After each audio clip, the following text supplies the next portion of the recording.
મિત્રો, કેમ છો? આશા રાખું છું કે મજામાં જ હશો. તો સૌથી પહેલાં હર હર મહાદેવ, જય ઠાકર. તો આજનું કંઈક કામ એવું હતું કે આપણા ઘઉં કપાઈ ગયા છે અને આપણે બાજુમાં જ હાલે છે કટર. આપણા ઘઉં કપાઈ ગયા એમાં વ્લોગ ઉતારતા ભૂલી ગયો.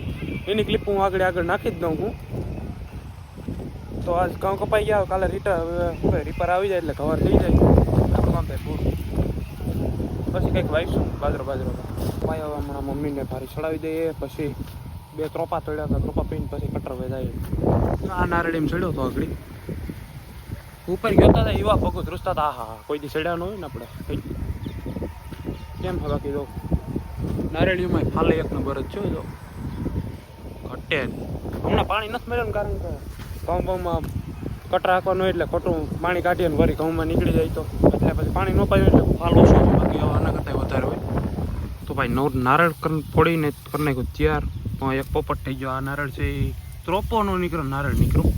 આ એક હતું તો નારળ પછી ફોડી નાખ્યું. મસ્ત મીઠું.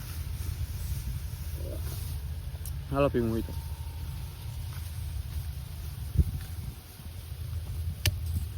બીજાની ટ્રાય તો કરવી ફોડવાની, ફૂટી જાય તો પીએ જ નાખું. આવી મજા સિટી વાળા ન કરી શકે. સિટી વાળા તો ખોટું ન માનતા. નહીં બીજા અમારે આપી દો. બીજો ફોડી જ નાખો, મૂકવાનું થતું નહીં. નારળ એક ત્રોપો હોય ફોડી જ શાખો ખોરા નહીં લો નહીં કઈ વાંધો ના લો. આપણે પી નાખીએ પછી આ પી લઉં બસ ભંગ ના.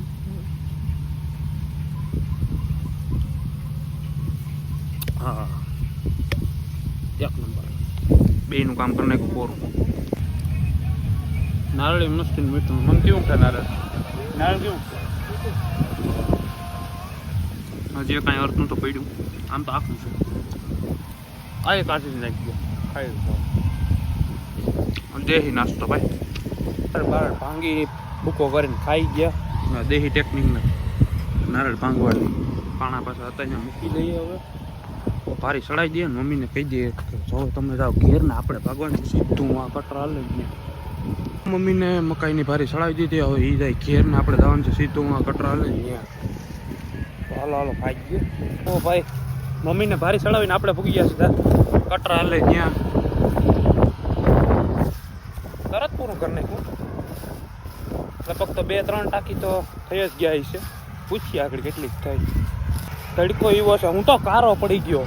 હા, માંડ શિયાળામાં છે ને ધોરો થયો હતો ને, તો હવે લગભગ મને લાગે કારો પડી જાય પાછું. માઇન્સો ને આ કટર મારો છે. જો હું તમારે આમ તો હર હર મહાદેવ લખેલું છે, દેખાય દોર્યું. આ તો તમે માઇન્સો ને હશે હર હર મહાદેવ એટલે મારો છે કટર કહેવાય. રાજભાઈ મોહન બાપાની કેટલીક ટાંકી થાય? મોહન બાપાને 3 ટાંકી થાય. મારા વાળામાં? હા, તમારા એમાં 3 ટાંકી. બરોબર. હવે મૂકો લખાભાઈનો એલામ, બરોબર ને? હા, લખાભાઈનું છે. હવે ઓલા લોકોએ જો ટોલીની જોડાવી લીધી. આ સાજીદભાઈ ભાગ્યા. હવે જાય ઘેર. હું નવું કંઈક કામકાજ નીકળે તો કરીશું. તો ઘેર આવી ગયા ને કામ આવી ગયું છે.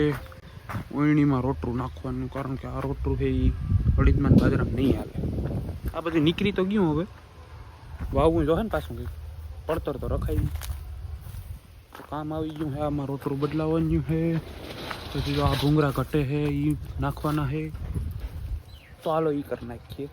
તો કંઈ કામ ચડાવવાનું હતું આ, કારણ કે આ ઘટતું તો અહીંયાથી અહીં ન પૂગે એટલે આ કટિંગ ચડાવવું પડે. આમાં બીજું ચડાવવું જોઈએ અહીંયા. આ બહુ નાનું થાય.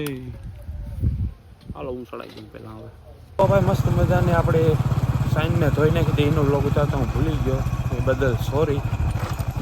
મસ્ત ધોઈ બોય ને આપણે ઉપડી ગયા સીધા ગાડી લઈને દૂધ દેવા. આવી જો ઘેર. હવે ઘેરે જઈને વ્લોગ એડિટ કરીશું. પછી ખાઈ પી નાહી ધોઈને સૂઈ જાઉં. ટ્રેક્ટર આવે છે, શ્રીણાભાઈનું જ છે. શું છે જરા કમેન્ટ કરી નાખજો. લાઇટિંગ કેવી હતી ને, સિસ્ટમ પણ એવી જ હતી. હા. તો હું એમ કહેતો હતો કે હવે દૂધ દઈને હમણાં ઘરે જવાનું, પછી નાહવાનું, પછી ખાવાનું, ખાઈને વ્લોગ એડિટ કરીને હોઈ જવાનું. તો બસ આવો હતો આજનો પહેલો વ્લોગ. તો આ વ્લોગને હું અહીંયા જ મૂકીને જાઉં છું. મળીશું કાલે પાછા નવા એક વ્લોગ સાથે. આ વ્લોગ તમને કેવો લાગ્યો જરા કમેન્ટ કરીને કહેજો. સબસ્ક્રાઈબ બટન દબાવવાનું ભૂલતા નહીં.